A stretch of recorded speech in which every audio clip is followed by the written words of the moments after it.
18వ తేదీ నుంచి next month 2వ తేదీ వరకు 14 రోజులు లెప్రసీ కేస్ డిటెక్షన్ క్యాంపెయిన్ అనేది జరుగుతుంది. దీంట్లో ఇది ఎవ్రీ ఇయర్ మనకు జరుగుతూ ఉంటుంది.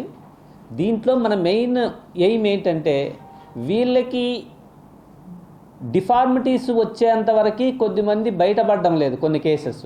కాబట్టి ముందుగానే ఐడెంటిఫికేషన్ చేస్తే ఆ డిఫార్మిటీస్ లేకుండా కంప్లీట్గా లెప్రసీని సమూలంగా నిర్మూలించవచ్చు. ఇప్పుడు ఏంటంటే లెప్రసీ గురించి భయపడాల్సిన అవసరము లేదు. లెప్రసీ అనేది కొద్దిమంది ఇంకా స్టిగ్మా ఉంది. ఆ స్టిగ్మా కూడా మనకి పోవాల్సిన అవసరం ఉంది.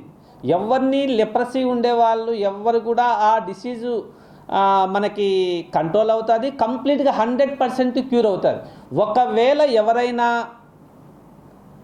డిఫార్మిటీస్ వచ్చిందంటే డిఫార్మిటీస్ కూడా రీకన్స్ట్రక్టివ్ సర్జరీస్ మనం చేయించడం జరుగుతుంది.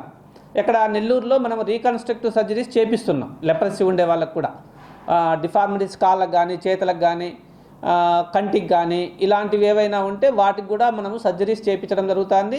అలానే ఈ మధ్య చెప్పులు కూడా ప్రతి ఒక్కరికి ఆ లెప్రసీ ఉండేవాళ్ళు, ఎందుకంటే వాళ్ళకి సెన్సేషన్స్ గన తక్కువ ఉంటాయి కాబట్టి అలాంటి వాళ్ళకు కూడా మనము ఈ ఎంసీఆర్ చెప్పల్స్ని మనము సప్లై చేయడం కూడా జరుగుతాను. ఇది 18వ తేదీ నుంచి ప్రతి ఇంటికి ఆశా వచ్చి ఆ ఇంట్లో ఉండే వాళ్ళందరికీ ఎగ్జామిన్ చేయడం జరుగుతుంది. ఎక్కడైనా మచ్చలు ఉన్నాయా, సెన్సేషన్ లేని మచ్చలు ఏమైనా ఉన్నాయా, అలాంటివన్నీ చూసి రిపోర్ట్ అది ఒక యాప్ ఉంటుంది, ఆ యాప్లో ఎంటర్ చేయడం జరుగుతుంది. దీంట్లో మళ్ళీ అది మెడికల్ ఆఫీసర్కి వెళ్తుంది. మెడికల్ ఆఫీసరు వీళ్ళందరికీ ఒకవేళ అది లెప్రసీనా లేకపోతే వేరే డిసీజ్ చర్మ వ్యాధులా అని చూసి రెక్టిఫై చూసుకొని ఒకవేళ లెప్రసీ డౌట్గా ఉంటే మాకు డిస్ట్రిక్ట్కి ఇన్ఫర్మేషన్ ఇవ్వడం జరుగుతుంది. ఇక్కడ మాకు district leprosy and TB doctor అన్నిటికీ కలిపి ఒకే డాక్టర్ ఉంటాడు. వాళ్ళ టీం ఒకసారి పోయి వ్యాలిడేట్ చేస్తారు. ఏ కేసెస్ అయితే ఈ లెప్రసీ కేసు అనేది డౌట్ఫుల్గా వీళ్ళు ఎంటర్ చేసిన కేసెస్ అన్నిటినీ వీళ్ళు మళ్ళీ వ్యాలిడేట్ చేయడం జరుగుతుంది. ఇది లెప్రసీనా అవునా కాదా అని వ్యాలిడేట్ 1కి 2 సార్లు, అంటే మెడికల్ ఆఫీసర్ ఒకసారి చేస్తారు, మళ్ళీ ఇక్కడి నుంచి ఒక టీం వెళ్ళి మళ్ళీ వాళ్ళని వ్యాలిడేట్ చేయడం జరుగుతుంది. కాబట్టి ఇక్కడ ఆశాలు ఇంటింటికి వెళ్ళినప్పుడు కొద్దిమంది లెప్రసీ మాకేం లేదులేండి మా వాళ్ళు అలాంటివి కాకుండా ఇది ఏంటంటే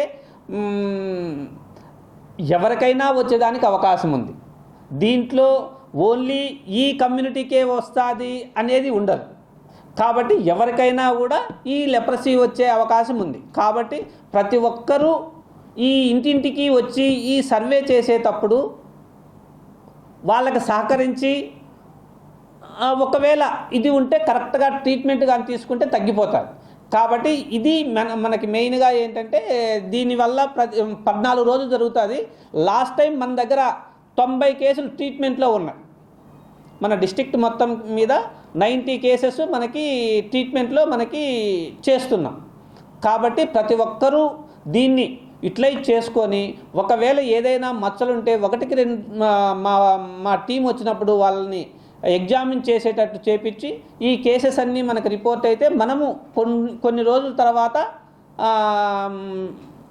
మనము దీన్ని కంప్లీట్గా ఎరాడికేట్ చేయడం జరుగుతుంది. మీ అందరికీ తెలుసు ఇప్పుడు పోలియో కానీ ఈ వ్యాక్సిన్ ప్రివెంటబుల్ డిసీజెస్ అన్నిటినీ మనము ఎరాడికేట్ చేయడం జరుగుతాం. అలానే దీన్ని కూడా మనము కంపల్సరీ 2026కి దీన్ని కూడా 1000కి 1 కేసు చొప్పున 1 lakh 1 కేసు, 1000 కాదు 1 lakh 10,000కి 1 కేసు, 10,000కి 1 కేసు చొప్పున మనకు రిపోర్ట్ కావాల్సిన అవసరం ఉంది. కాబట్టి దీన్ని మనము త్వరలో ఈ లెప్రసీని కూడా మనము మన కడప నుంచి కంప్లీట్గా అందరూ సహకరించి ప్రజలందరూ సహకరించి కంప్లీట్గా దీన్ని కడప నుంచి పారద్రోలాల్సిందిగా, అలానే మన ఏపీ నుంచి కూడా ఈ లెప్రసీ కేసెస్ ఏవీ లేకుండా చేస్తారని ఆశిస్తూ సెలవు తీసుకుంటున్నాను. ఓకే.